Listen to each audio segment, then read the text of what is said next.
السلام علیکم دوستو، ایک بار پھر سے آپ کا خیر مقدم ہے ہماری یوٹیوب چینل دین کی باتیں میں۔ دوستو، آداب زندگی کا ایک بہت ہی ضروری پارٹ لے کر حاضر ہوئے ہیں، جس میں سونے اور جاگنے کے آداب ہیں۔ سونے اور جاگنے کے آداب کیا ہیں ضرور دیکھیں اور دوسرے لوگوں تک بھی ضرور شیئر کریں، تاکہ ان لوگوں کو بھی اپنے پیارے نبی کے طریقے پر پتہ لگ جائے کس طرح سونا چاہیے اور کس طرح جاگنا چاہیے، کیا آداب ہے اسلام میں، ان کو ضرور فالو کریں۔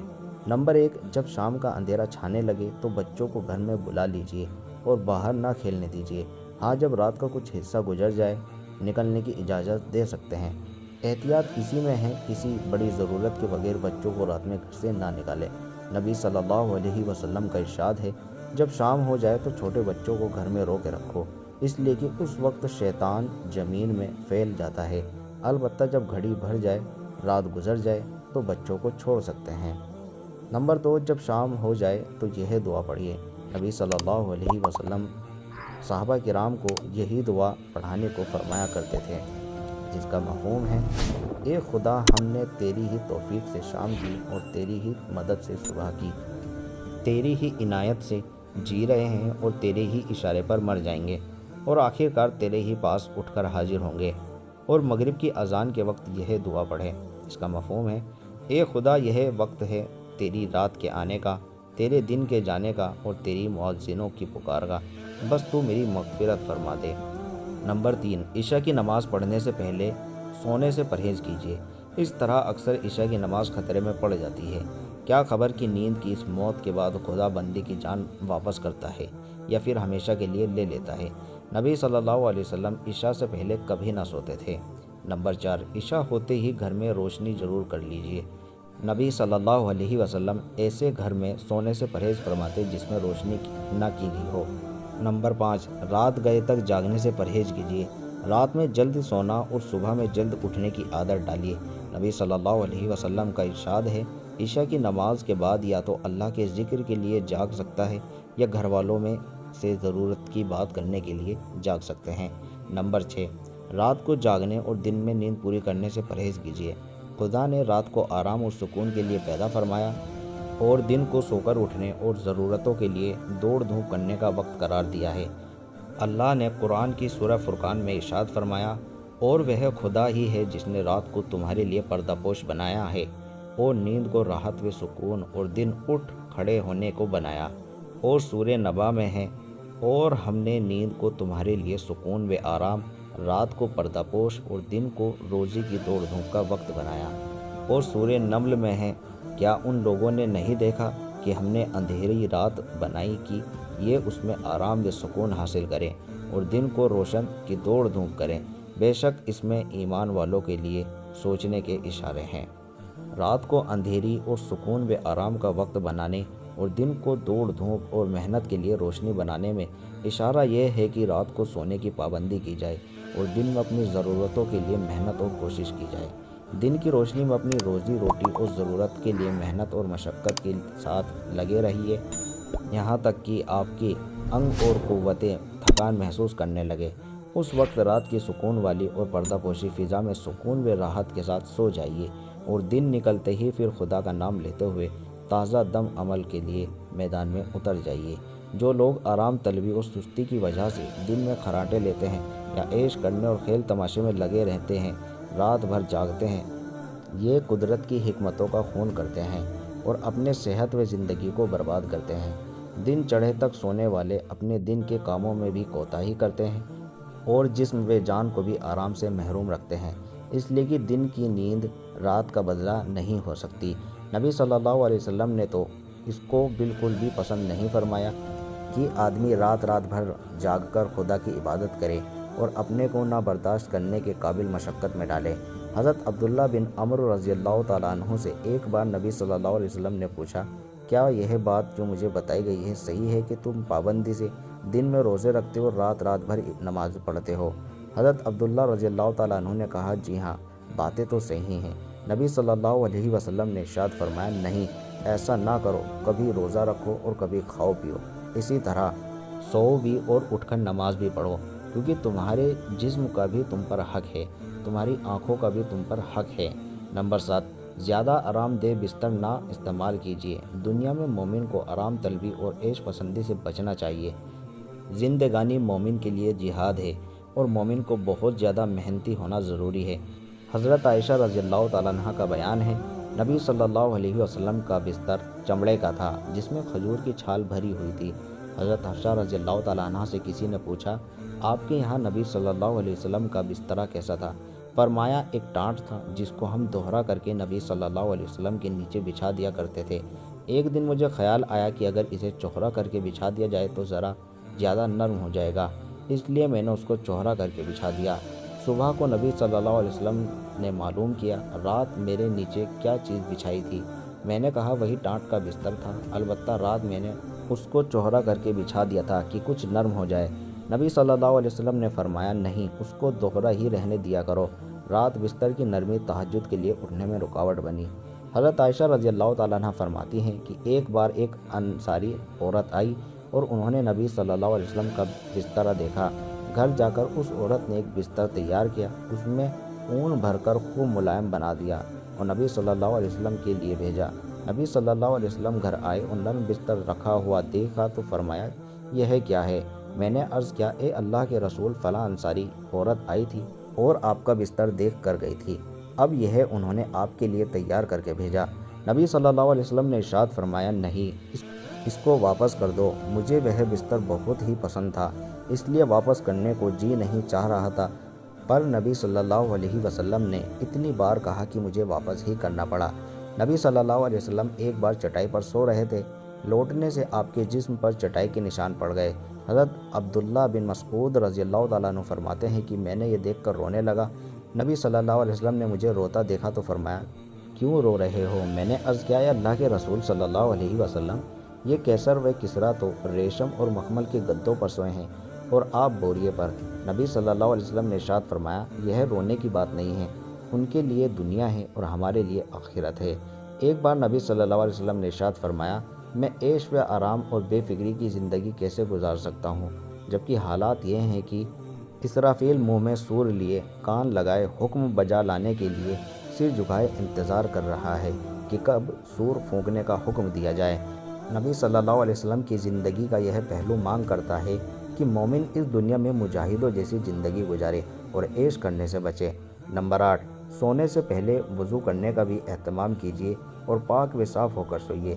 اگر ہاتھوں میں چکنائی وغیرہ لگی ہو تو ہاتھوں کو خوب اچھی طرح دھو کر سوئیے۔ نبی صلی اللہ علیہ وسلم کا ارشاد ہے کہ جس کے ہاتھ میں چکنائی وغیرہ لگی ہو اور وہ اسے دھوئے بنا سو گیا اور اسے نقصان پہنچا، یعنی کسی جانور نے کاٹ لیا، تو وہ اپنے آپ کو نندا کرے کہ بغیر ہاتھ دھوئے کیسے سو گیا۔ نبی صلی اللہ علیہ وسلم کا طریقہ تھا کہ سونے سے پہلے وضو فرماتے اور اگر کبھی اس حالت میں سونے کا ارادہ فرماتے کہ غسل کی حاجت ہوتی تو ناپاکی کی جگہ کو دھوتے، پھر وضو کر کے سو جاتے۔ نمبر 9، سونے کے وقت گھر کا دروازہ بند کر لیجیے، کھانے پینے کے برتن کو ڈھانک دیجیے، چراغ یا لالٹین وغیرہ بجھا دیجیے اور اگر آگ جل رہی ہو تو اس کو بھی بجھا دیجیے۔ ایک بار مدینے میں رات کے وقت کسی کے گھر میں آگ لگ گئی تو نبی صلی اللہ علیہ وسلم نے ارشاد فرمایا، آگ تمہاری دشمن ہے، جب سویا کرو تو آگ بجھا دیا کرو۔ اور نبی صلی اللہ علیہ وسلم نے ارشاد فرمایا، جب شام ہو جائے تو چھوٹے بچوں کو گھر سے باہر نہ نکلنے دو، کیونکہ اس وقت شیطان زمین میں پھیل جاتا ہے۔ پھر جب گھڑی بھر جائے یعنی رات ہو جائے تو انہیں چھوڑ دو اور بسم اللہ کہہ کر دروازے بند کرو اور بسم اللہ کہہ کر ہی بتی بجھا دو اور بسم اللہ کہہ کر ہی پانی کے مشال کا منہ بند کر دو اور بسم اللہ کہہ کر ہی کھانے پینے کے برتن ڈھک دو، اور اگر ڈھکنے کے لیے کوئی سرپوش یعنی ڈھکنا وغیرہ موجود نہ ہو، کوئی اور چیز ہی برتن پر رکھ دو۔ نمبر 10، سوتے وقت بستر پر اور بستر کے قریب میں یہ چیزیں ضرور رکھ کر سویا کرو: پینے کا پانی کا گلاس، لوٹا، لاٹھی، روشنی کے لیے ماچس یا ٹارچ، مسواک، تولیہ وغیرہ۔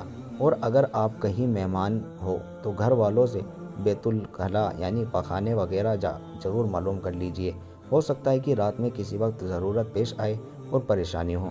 نبی صلی اللہ علیہ وسلم جب آرام فرماتے تو آپ کے سرہانے 7 چیزیں رہتی تھیں: تیل کی شیشی، کنگھا، سرمے دانی، کینچی، مسواک، آئینہ اور لکڑی کی ایک چھوٹی سی سینق جو کان وغیرہ کھجانے کے کام آتی تھی۔ نمبر 11، سوتے وقت اپنے جوتے اور کپڑے وغیرہ پاس رکھیے،